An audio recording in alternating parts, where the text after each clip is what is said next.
Let us learn the concept of universe by the different way. Here my student Neil Joshi and Tejasvi is going to give you certain introduction, or we can say the views about the universe. So I will hand over the chart to them and they will explain you. Let's see. तेजस्वी, तुम्हें क्या लगता है कि ये universe के बारे में जो लोगों के मतलब इन्फॉर्मेशन जो आज हमारे पास इतनी सारी है वो पता कैसे चला होगा? एक्चुअली स्टार्टिंग पेटोलॉजी से हुआ था। पेटोलॉजी ने ये कहा था कि अर्थ है ना सेंटर ऑफ द यूनिवर्स, पर एक्चुअली ऐसा था नहीं। कोपरनिकस ने अपने हेलियोसेंट्रिक मॉडल में ये समझाया था, पर पेटोलॉजी की थ्योरी को सबने सच मानी थी, जिसकी वजह से कोपरनिकस को सजाए मौत भी हुई थी। और इसमें वैसे देखे जाए तो एंशियंट जो हमारे जो बुक्स लिखते थे, स्क्रिप्चरर्स हैं, उन्होंने भी बहुत सारी बातें कही है।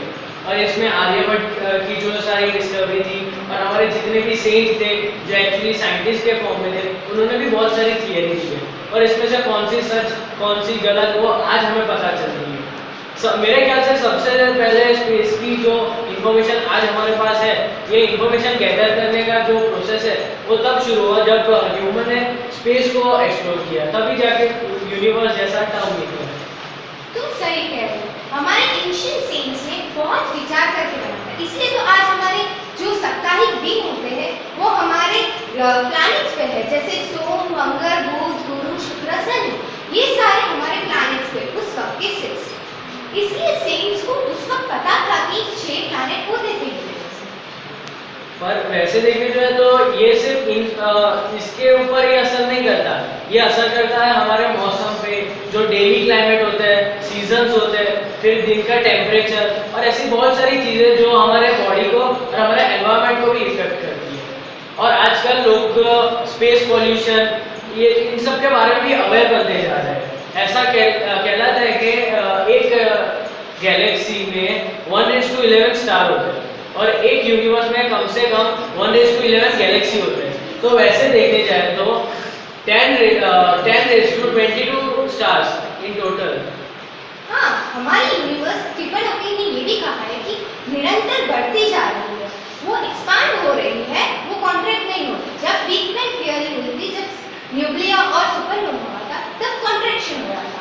ये अभी हमें बहुत बड़ी चीज जानने को मिली। आर्यभट्ट ने हमें ये भी कहा था कि सूर्य के आजू बाजू पृथ्वी गोल घूम रही है। वो हमें सोलर एक्लिप्स और लूनर एक्लिप्स के द्वारा उन्होंने समझाया था।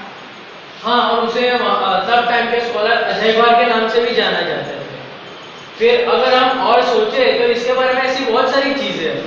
ये तो छोड़ा, आजकल की बॉलीवुड और हॉलीवुड की मूवी इन सब टॉपिक्स के ऊपर बन रही है।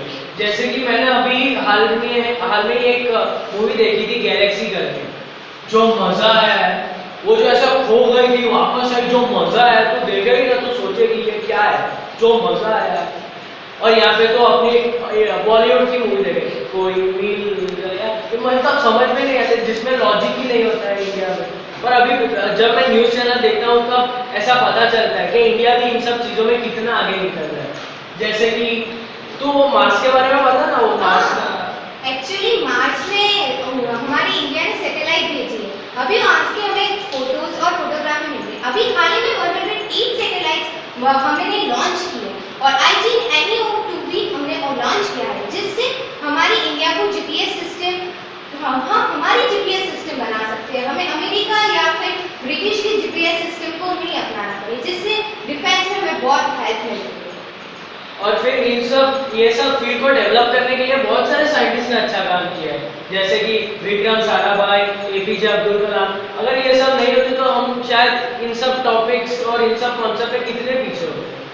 और ये सब दिखाता है कि साइंस कितना आगे निकल गया है।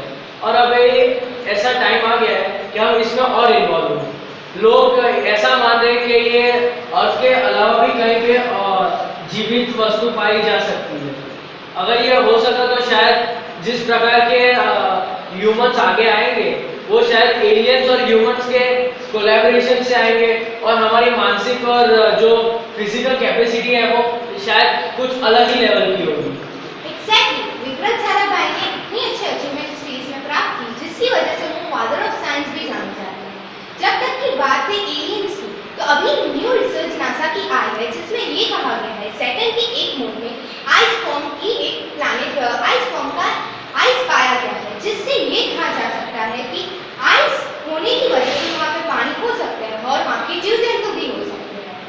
और ये भी मानने में आया है कि मार्स में अगर थोड़े परिवर्तन आए उसके एटमॉस्फेयर पे, तो वहाँ पे हम खाना पदार्थ उगा भी सकते हैं और रह भी सकते हैं। शायद तुमने वो मूवी नहीं देखी होगी मार्स, उसमें ये नहीं दिखाया है। और अगर आपको ऐसा लगता है कि हमें जो इन्फॉर्मेशन आपको दी है उसमें से कुछ पॉइंट्स मिसिंग है, तो आप भी हमें बता सकते हैं।